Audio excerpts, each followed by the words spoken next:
கர்த்தருடைய பரிசுத்த நாமத்திற்கு ஸ்தோத்திரம். இன்னைக்கு நம்ம ஏசாயா 10வது அதிகாரம் 34வது வசனத்தை தியானிக்க இருக்கிறோம். ஏசாயா 10:34 ஜெபத்தோடு இந்த செய்திக்குள்ளே கடந்து சொல்லுவோம். மகிமை உமக்கன்றோ, மாட்சிமை உமக்கன்றோ, மகிமை உமக்கன்றோ, மாட்சிமை உமக்கன்றோ, துதியும் புகழும் தோத்திரமாம் தூயவர் உமக்கன்றோ, துதியும் புகழும் தோத்திரமாம் தூயவர் உமக்கன்றோ, ஆராதனை ஆராதனை ஆராதனை ஆராதனை என் அன்பர் இயேசுவுக்கே, என் அன்பர் இயேசுவுக்கே மகிமை உமக்கன்றோ. விலையேற பெற்ற வாம்ராத்தால் விடுதலை கொடுத்தீர். ஆமென். விலையேற பெற்ற வாம்ராத்தால் விடுதலை கொடுத்தீர். ராஜாக்களாக லேவியராக உமக்கென தெரிந்து கொண்டீர். ராஜாக்களாக லேவியராக உமக்கென தெரிந்து கொண்டீர். ஓ ரா ஓ வாரரா ஓ கரரா ஓ வாரரா உபாரரா. வழிகாட்டும் தீபம் துணையாளரே தேற்றம் தெய்வமே, வழிகாட்டும் தீபம் துணையாளரே தேற்றம் தெய்வமே, அன்பால் பலத்தால் அனல் மூட்டும் ஐயா அபிஷேகநாதரே, அன்பால் பலத்தால் அனல் மூட்டும் ஐயா அபிஷேகநாதரே, ஆராதனை ஆராதனை ஆராதனை ஆராதனை என் அன்பர் இயேசுவுக்கே, என் அன்பர் இயேசுவுக்கே மகிமை உமக்கன்றோ.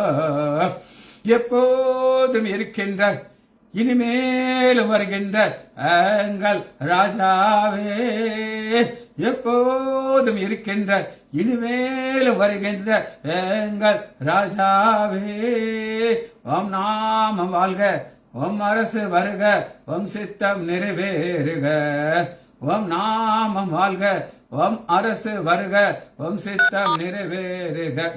இயேசுவின் நாமத்தினாலே ஜெபங்கள் பிதாவே, ஆமென். கர்த்தருடைய பரிசுத்த நாமத்திற்கு ஸ்தோத்திரம். Selvi teacher praise lord, Leela Ammal praise lord, Kavitha sister praise lord, Nagarathnam Ammal praise lord. இன்னைக்கு ஆண்டோடைய பிரதான கிருபையினால ஏசாயா 10வது அதிகாரம் கடைசி வசனத்தை வாசிக்க இருக்கிறோம். ஏசாயா 10:34 அவர் காட்டின் அடர்த்தியை கோடாயினாலே வெட்டி போடுவார், மகத்துவமானாரே லீபனோன் வீழும், மகத்துவமானவராலே லீபனோன் ஃபர்ஸ்ட் வெட்டி போடுவார். காஸ்ட் டவுன், சலாக், காஸ்ட் டவுன், சலாக், SALAK, சலாக்.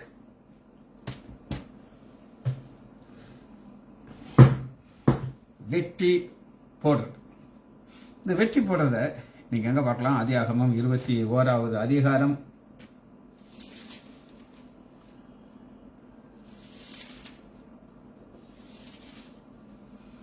21:15.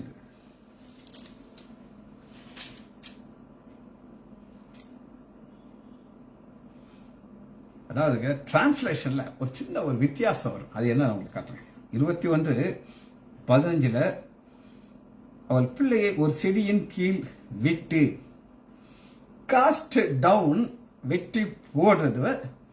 அதே ஒரு வார்த்தையை இங்க ஆவியானவர் எப்படி இருக்குன்னா, பிள்ளையை கீழே செடியின் கீழே விட்டு.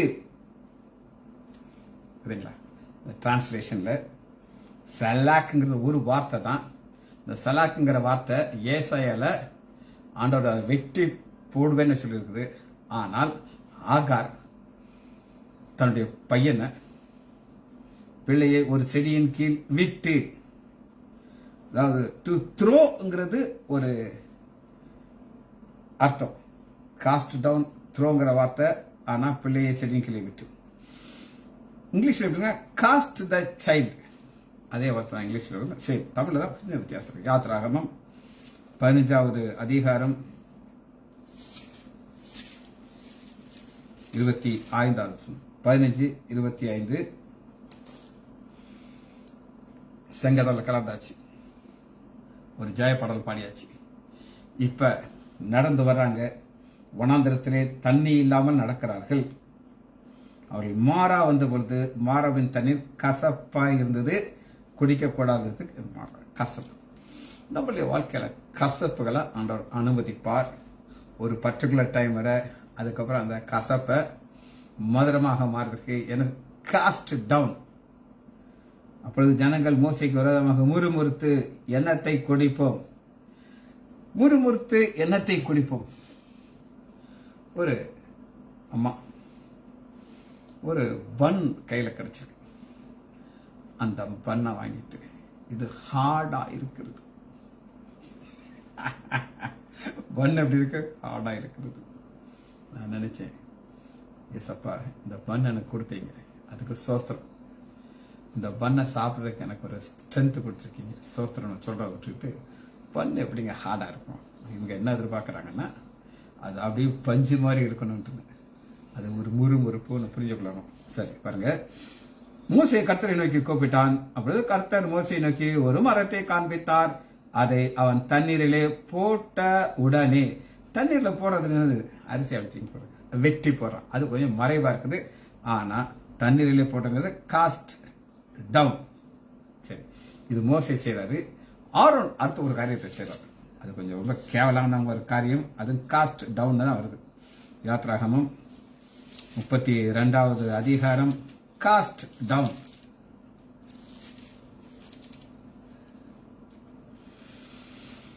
ஒரு பெரிய கதை விடுறாரு, புருடா. அப்பொழுது நான் ஆரம்பம் சொல்றார், பொன் உடைமை உடையவர்கள் எவர்களோ அவர்கள் அதை கலட்டி தரக்கூடாது என்றேன். நான் கேட்டேன், அவர்கள் அப்படியே தந்தார்கள். அதை தண்ணீரிலே அக்னியிலே போட்டேன், அது இந்த கண்ணுக்குட்டி வரும். இது நம்ம பண்ணிதான். அதாவது இவர் ஒரு மிஷின் வச்சிருந்தாரு, அதை வச்சு கண்ணுக்குட்டியை உண்டாக்குறாரு. ஆனா மோசேட்டன்னு சொல்றாரு, நான் ஒண்ணுமே செய்யலனே தம்பி, நான் அக்னிக்குள்ள சலாக்கு தான் பண்ணினேன். ஆனா வெளியில என்ன வந்துருச்சு, ஒரு கண்ணுக்குட்டியா வந்துருச்சு. ஜனங்கள் இது ஒரு சலாக், ரைட், சலாக் பிடிச்சிருச்சு. கோடாரி அப்படின்னு கொடுத்துருக்குது, ஆனா இங்கிலீஷ்ல அயன் அப்படின்னு இருக்கு. இந்த கோடாரிக்கு என்ன ஒரு வார்த்தை, முதல்ல நான் உங்களுக்கு வசனத்தை வாசிக்கிறேன், அப்பதான் நமக்கு பேசுறது புரியும். ஏசாயா 10வது அதிகாரம் 34 வசனம், அவர் காற்றின் அடர்த்தியை கோடாரியினாலே வெற்றி போடுவார். அயன். சரி, அயனுக்கு இது ஒரு ரோம வார்த்தை, சடரியோஸ்.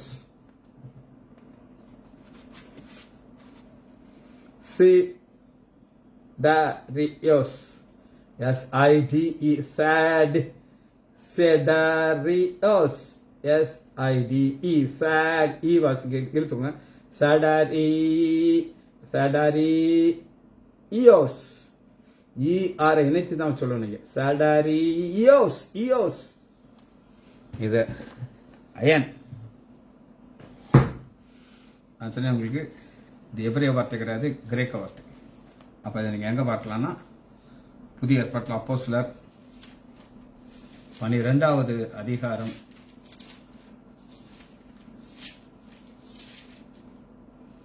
12:10. பேதுரு சிறைச்சாலையில் இருக்கார். சிறைச்சாலையில் இருக்கும்போது ஆண்டவர் என்ன செய்யறாருன்னா, ஒரு தூதன் அனுப்புறாரு. எல்லாம் நல்லா தூங்கிட்டு இருக்காங்க. அதாவது சிறைச்சாலையில தூங்கக்கூடாது. 6வது சமயம் ஏறுவது அவனை குறித்த வெளியில கொண்டு வந்து, ராத்திரியிலே பேதுரு 2 சங்கிலிகள் கட்டப்பட்டு 2 சேவர்கள் நடுவே நித்திரை பண்ணி கொண்டிருந்தான். காவற் செய்வர்களும் முன்னிருந்தவர்களிருந்து காத்து கொண்டிருந்தார்கள். காவற் செய்வர்கள் நித்திர பண்ணல, இவன் நல்லா ஜாலியா தலை போகுதுன்னு செஞ்சாலும் சரியா தூங்கிட்டு இருக்காரு. கர்த்தருடைய தூதன் அங்கே வந்து நின்றான். அறையிலே வெளிச்சம் பிரகாசித்தது. ஆண்டோடைய காரியங்களாம் ஒரு அற்புதமா இருக்கு. இன்னைக்கு உங்களுக்கு எனக்கு ஒரு இந்த மாதிரி ஒரு வேலை கொடுக்கப்பட்டிருக்கு. சிறைச்சாலையில் இப்படி போகணும், இப்படி போய் பேதொரு சங்கிலியில் இருப்பாரு, ஒரு சாவியை கொடுக்குறேன் சங்கிலியை திறக்கிறதுக்கு. இதெல்லாம் செஞ்சுக்கிட்டு நீ வெளியே வரும்போது லைட்டை போடுவீங்களா, லைட் ஆஃப் பண்ணுவீங்களா? லைட்டை ஆஃப் பண்ணுவீங்க. ஆனா ஆண்டவர் என்ன செய்தானா, வெளிச்சம் பிரகாசித்தது. ஜகஜோதியா இருக்குது. அவன் பேதொரு விழாத்துட்டு எழுதுகிறார், வஸ்திரத்தை உள்ள புண்ணியம். அப்ப 10வது வருஷம் தான் நம்ம பார்க்க போறோம். அயன்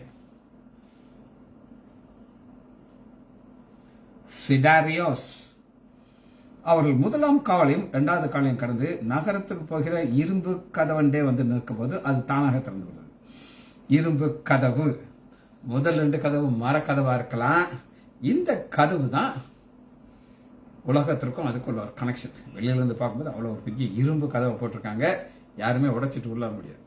தானாக திறந்ததுன்னா, இன்னைக்கெல்லாம் சில இடத்துல நீங்க போய் நிற்பீங்க, அது ஒரு சென்சார் இருக்கும். நீங்க நின்ன உடனே அந்த கதவை ஆட்டோமேட்டிக்கா திறக்கும். அன்னைக்கு ஆண்டவர் சென்சார் வச்சிருந்தாரு. இந்த சென்சார் யாருக்கு மட்டும் திறக்கும் அப்படின்னு நீங்க கேட்டீங்கன்னா, தூதனுக்கு மட்டும் திறக்கும். அதனாலதான் பேதுரு பின்னாடி வர்றாரு, தூதன் முன்னாடி போறாரு. இந்த இரும்பு இன்னொரு இடத்தை நம்ம பார்ப்போம். வெளிப்படுத்துதல் 18:12 சகலவித வாசனை கட்டைகளும் தந்தம், சகலவித வஸ்து, விலையுயர்ந்த மரம், வெண்கலம், இரும்பினாலும் வெள்ளி.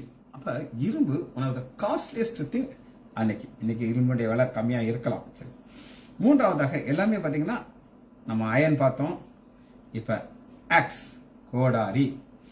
கோடாரிக்கு கிரேக்க வார்த்தை இந்த ஆக்ஸ் இன் ஆக்சின்.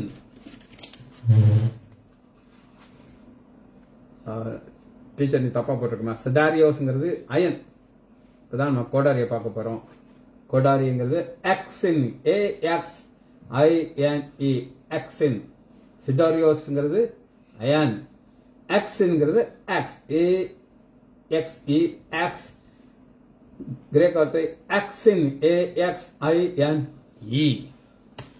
இது நமக்கு ரொம்ப தெரிஞ்ச ஒரு வசனம். எங்கெல்லாம் பார்க்கலாம் அப்படின்னு கேட்டீங்கன்னா, மத்தேயு 3வது அதிகாரம் 10வது வசனத்துல ஆண்டவர் சொல்றாரு, கோடாரிய மரத்தின் வேர் அருகே வைத்திருக்கிறேன், அது எப்பனாலும் அந்த கோடாரி வந்து வெட்டி போட்டு, அது கோடாரி. அடுத்து நம்ம பார்க்க போறது ட்ரீ, மரம்.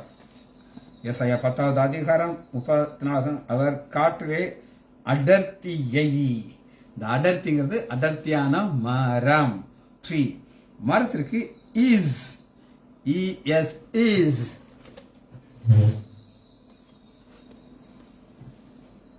ட்ரீ. இ மேல ஒரு கோடு போட்டிருக்கேன், எஸ் இஸ். இந்த இஸ் மரத்தை ஆண்டவர் கிரியேஷன்ல நமக்கு பார்க்கலாம். ஆதியாகமம், இது எபிரேய வார்த்தை, 1வது அதிகாரம் 11வது வசனத்தை வாசிக்கும். 1:11 அப்பொழுது தேவன் பூமியானது புல்லையும் விதையை பிறப்பிக்கும் பூண்டுகளையும் பூமியின் மேல் தங்கள் விதைகளை உடைய கனிகளை தங்குற தங்கள் ஜாதி முறைக்கு வைக்கிற கனி விருட்சங்களை உண்டாங்க. கனி விருட்சம் இது ஒரு மரம். இதை இன்னும் விவரமாக கொடுத்திருக்கிறாரு. ஜீவ விருட்சத்தின் மரம் 9 பாருங்க, 2:9 தோட்டத்தின் நடுவே ஜீவ விருட்சத்தையும் நன்மை தீமை அறியத்தர விருட்சத்தையும் முளைக்க பண்ணினார்.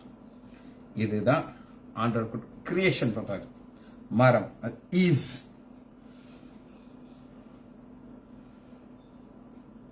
ஈஸ்ங்கிற ஒரு வார்த்தையை நம்ம பார்க்கணும்.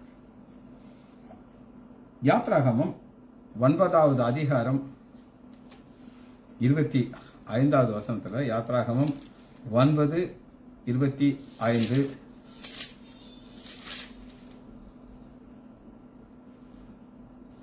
ஈக்கு தேசம் எங்கும் மனிதரையும் மிருக ஜீவங்களையும் வெளியில இருந்தது. வெளியில அதெல்லாம் அழிச்சு போட்டோம். நேற்று எங்க ஆலயத்தில் ஒரு பாஸ்டர் இப்போதான் தியாலஜி காலேஜில் அவருடைய டிகிரியை முடிச்சுட்டு கம்ப்ளீட் ஆகிட்டு அவர் ஊர் சென்னைக்கு போகிறார். ஃபர்ஸ்ட் ஒரு செய்தியை எங்கள் ஆலயத்தில் வந்து சொல்கிறார். அப்போ பிரதர் ஜான் வெஸ்லி என்னை ரொம்ப நேசிக்கிற ஒரு ப்ரொஃபஸர் ஹெச்ஓடி, ஒரு டாப் மேன், அவர் ஒரு பேப்பரை கொண்டாந்து டாக்டர் இந்த இன்னைக்கு கொடுக்குற செய்தியில் என்னெல்லாம் மிஸ்டேக் இருக்குது ப்ளஸ் மைனஸ் தியாலஜிக்கல் மிஸ்டேக்லாம் நீங்கள் ஸ்டடி பண்ணி எழுதி அந்த பாக்ஸில் போட்டணும். அந்த பாஸ்டர் எதிர்பார்க்கிறார் என்னுடைய செய்தியில் என்னெல்லாம் குறைவு நிறைவு இருக்கு அப்படின்னு சொல்லி நான் அழகாக அதுக்கு ஆன்சரை கொடுத்தேன். அதில் என்ன ஒரு இது அவர் சொன்னார் அப்படின்னு கேட்டாங்கன்னா, என் தேவனே என் ஆண்டவரே தான் டாபிக். அப்போ இதை பயந்திருக்கிறா ஒரு கதவெல்லாம் போட்டிருக்குது. பயந்து ஒருத்தர் எல்லாரும் உட்காந்துருக்காங்க. ஆனா ஒருவர் மட்டும் தைரியமா வெளியே போயிட்டார். அப்ப அவரை குறித்து எப்படி இவர் விளக்கம் கொடுக்கிறார் அப்படின்னு கேட்டீங்கன்னா, எடுத்துக்கொள்ளமா யோவான்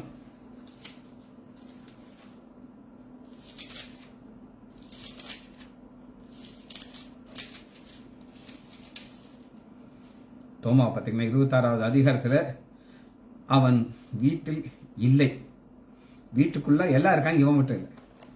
இந்த தோமாவை குறித்து அவர் என்ன ஒரு விளக்கம் சொல்றாருன்னா, எல்லாரும் பயந்துருக்காங்க, இவருக்கு பயம் இல்லை, அதனால தைரியமா வெளியே இருக்காரு.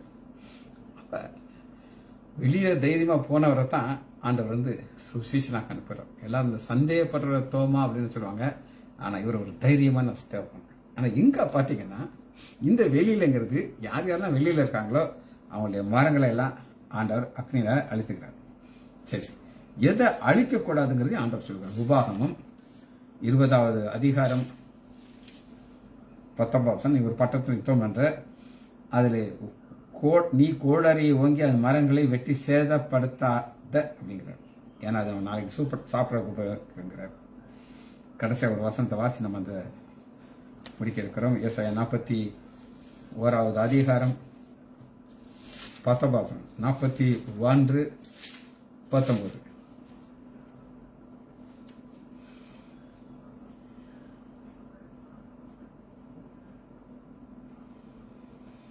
வனாந்தரத்திலே கேதுரு மரங்களையும் சித்தின் மரங்களையும், கேதுரு இஸ் சித்திம் இஸ்.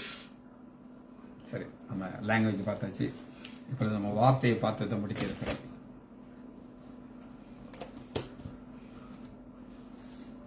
ஏசாயா 10வது அதிகாரம் 34வது வசனத்துல அவர் யார் இருந்தா அவர் நம்ம பார்க்கணும்.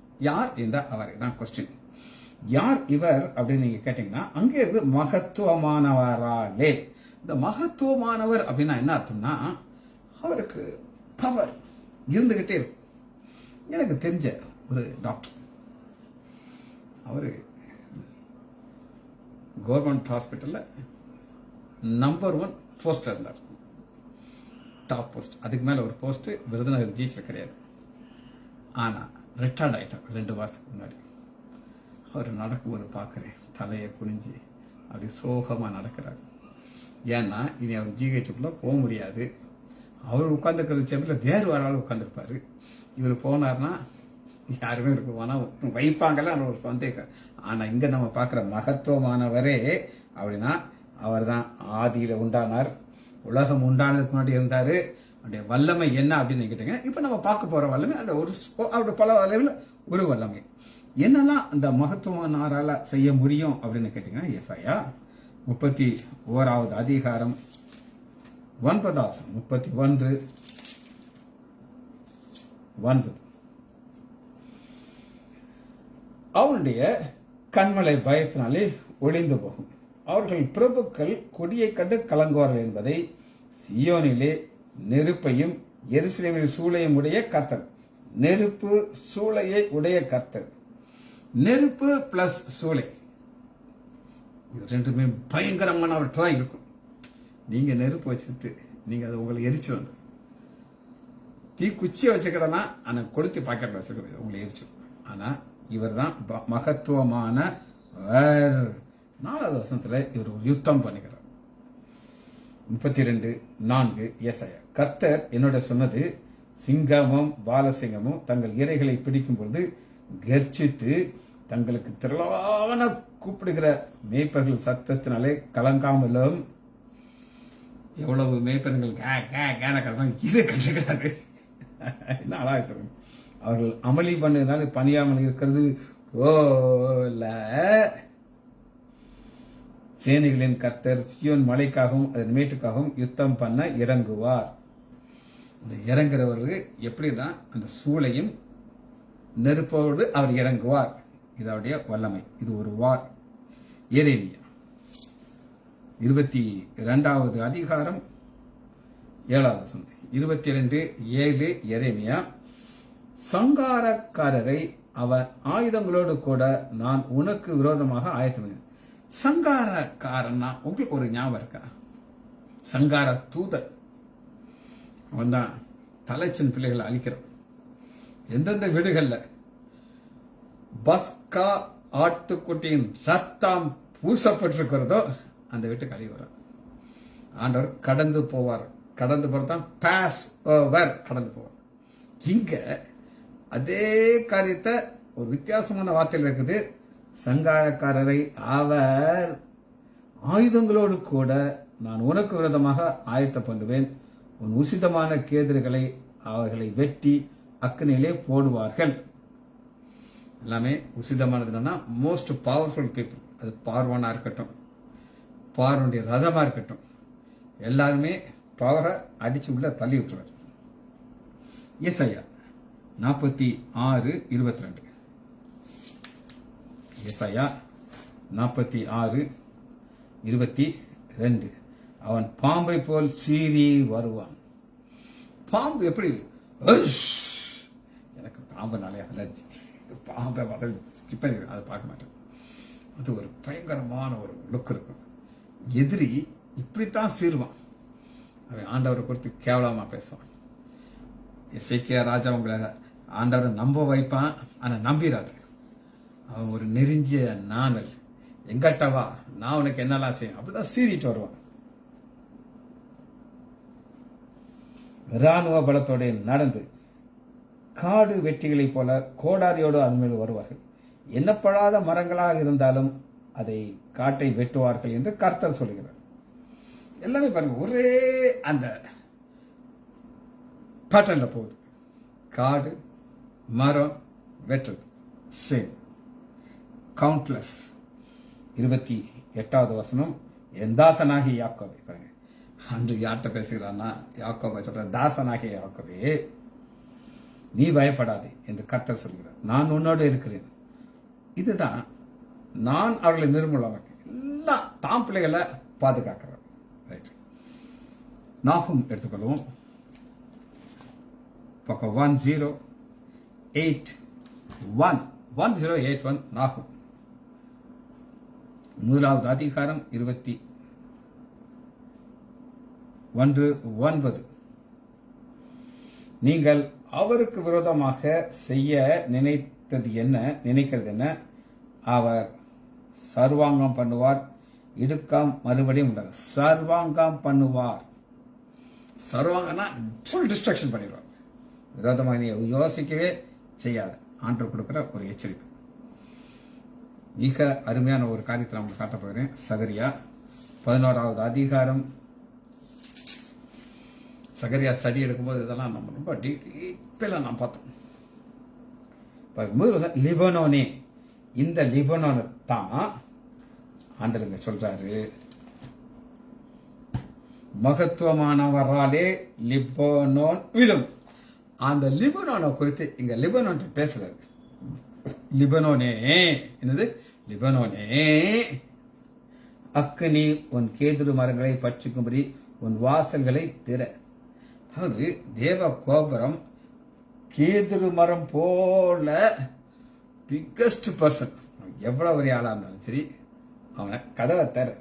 தேவதார் விருட்சங்களே புலம்புங்கள், கேதுரு மரங்களே விழுந்ததே. பிரபலமானவர்கள், இப்ப பிரபலமானவர்கள், அவங்களுக்கு என்ன ஒரு பெரிய தைரியம் இருக்கும் அப்படின்னு நீங்க கேட்டீங்கன்னா, யார் வந்தாலும் நாங்கள் தான் மோஸ்ட் பவர்ஃபுல். எஸ்தர் புஸ்தகத்தில் ஆண்டோடைய பிள்ளைகளுக்கு விரோதமாக இருந்த ஆமான் மாதிரி ஒருத்தர். இந்த ஆமானை விட ஒரு பெரிய ஆளை பார்க்க முடியாது. யாருனாலும் பெர்மிஷன் வாங்கிட்டு ராஜாவுடைய இது அது மனைவியாக இருந்தாலும் ராணியாக இருந்தாலும் ஆனால் இவருக்கு அப்படி டைரக்டாக உள்ள வரலாம். இவர் ராஜாவுடைய கஜானால பணத்தை கொடுக்கால ஒரு பவர் இருந்துச்சு. ராஜா பேச்சு மாறாம முத்திரம் கொடுக்கு என்னன்னாலும் செய்து பண்றாரு. ராஜாவுக்கு பவர் கிடையாது. ஆனால் ராஜாதி ராஜா சர்வ வல்லவர் பார்த்துக்கிட்டு இருக்காரு. அவர் என்ன செய்வார்னா, எப்பா நீ கேதுர் மரம் தான், நீ லிபனோன்ல இருக்கிற, உன் கதவை திறக்க போற, இனி நீ கீழே விட போற, உன்னைய நீ செய்த கழுமரத்திலே ஒன்று நான் தூக்கப்பட. இது ஆண்டோடைய ஸ்பெஷல் பவர். புலம்புங்கள். யார் புலம்பிருப்பான்னு நினைக்கிறீங்க? பிள்ளைகளும் மனைவிகளும் புலம்பிருப்பாங்க. அப்புறம் எல்லாரையுமே கால் பண்ணிட்டாரான், ஒருத்தர் கூட விடல. அந்த அளவுக்கு ஆண்டோடைய வல்லமை. கதவை திறக்க சொல்றாரு. அருணுள் சோலைகளே கீழே தள்ளப்பட்டது. ரைட். இது நம்ம அடுத்து பார்க்கறதுன்னா, நமது தேவன் ஆளுகை செய்கிற தேவன். ஆளுகை இவற்றை மாத்திரம் உள்ளது, வேற யாருக்கான ஆளுகை கிடையாது. நீங்க சொல்லலாம் இன்னைக்கு ஒருத்தர் ஆளுகை செய்யறாரு, எஸ், என்னைக்கு ஒரு ஆளுகை முடியும் நமக்கு தெரியாது. 103வது சங்கீதம் 19வது வசனம். 103:19. கர்த்தர் வானங்களிலே தமது சிங்காசனை ஸ்தாபித்திருக்கிறார், அவருடைய ராஜரீகம் சர்வத்தையும் ஆளுகிறது. ராஜரீகம், கர்த்தர் ராஜரீகம் பண்ணுகிறவர். இதுதாங்க நமக்கு பெரிய ஒரு காரியம். அவர் ராஜரீகம் பண்றார். ஆமானா இருந்தாலும் அவங்க அப்பனா இருந்தாலும் ஆண்டர் ஆட்சி பண்றார். இந்த ஆளுகை செய்யறது அவரிடத்துல மட்டும் இருக்குது. ஆனா நமக்கு தேவை என்ன அப்படின்னு கேட்டீங்கன்னா, 17வது வசனம் பாருங்க. கர்த்தருடைய கிருபையோ அவருக்கு பயந்தவர்கள் மேலும். பயந்தவர்கள்ங்கிற ஒரு கான்செப்ட் இருந்துச்சுன்னா நீங்க மரம்னு சொல்ல முடியாது. அதுக்கு பெருமையா ஒண்ணுமே இல்லை. நான் ஆண்டருடைய பிள்ளைங்க, அது ஒண்ணுதாங்க என்னுடைய பெருமை. அவருடைய நீதி பிள்ளைகளுடைய பிள்ளைகள் வந்து அனாதியா இருக்கும், நித்தியத்துல அவர் வச்சிருக்கிறார். சரி, கடைசியாக ஒரு தரிசனத்தை பார்த்து நம்ம அந்த செய்தியை முடிக்கப்படும். ஒரு தரிசனத்தை பார்க்கறது யார் அப்படின்னு கேட்டீங்கன்னா, தானியேல் பார்க்கிறார். 4வது அதிகாரம், தானியேல் 4:23 வாசிப்பு. 13 வாசிப்போம். 4:13. நான் படுத்துக்கையிலே என் தலையின் மேல் தோன்றின தரிசனங்களை காண்கிறேன். ஒரு காவலானவன் பரிசுத்தவான் ஒருவன் வானத்திலிருந்து இறங்கினான். அவன் சத்தமிட்டு, இந்த விருட்சத்தை வெட்டி இதன் கொப்புகளை தரித்து போடுங்கள், இதன் இலைகள் உதிர்ந்து கனிகள் சிதறடித்து கொப்புகளாம் பட்சிக்கப்படும். வேறு எல்லாத்தையும் சொல்றாரு. அது பசும்பொன்னிலே தங்கி ஆகாயத்து பணியில் நனிவதாக மிருகங்கள் பட்டு. இதெல்லாமே எப்படி நடக்குது அப்படின்னு நீங்க கேட்டீங்கன்னா, ஆண்டவர் 23வது வசனத்தை இது நடத்தி காட்டுகிறது. இந்த விருட்சத்தை வெட்டி இதை அழித்து போடுங்க, ஆனாலும் அடி மரத்தில் தண்ணீர் இருக்கும், இரும்பு வெண்கலம் இருக்கும், வெளியில் பசும்புல் தங்கி. இது அதே மாதிரி 33 வசனத்துல நேபுகாத்நேச்சர்ட்ட இது அப்படி நிறைவேறுது. எதாவது ஆண்டவர் ஓமையா சொல்றாரோ அந்த மகத்துவமான ஒருத்தர் ராஜா. இவர் ராஜா, நம்முடைய ஆண்டவர் ராஜாதி ராஜா. ஜெபிச்சு முடிப்போமா? மகா இரக்கமும் கருவேமல்ல பிதாவே, உம்மை துதிக்கிறேன் ஐயா. நான்றே உம்முடைய கிருபைகள் பெருது, ஆசீர்வாதங்கள் பெருது. உடைய பெரிதான தயவுனாலே 10வது அதிகாரத்தை முடிக்க நீர் பாராட்டின நன்மைக்கு நன்றி. பிள்ளைகள் ஒவ்வொருவரையும் என் ஆண்டவராகிய இயேசு கிறிஸ்துவின் நாமத்தினாலே ஆசீர்வதிக்கிறேன். இயேசுவின் நாமத்தினால் ஜெபங்கள் பிதாவே. ஆமேன், ஆமேன், ஆமேன்.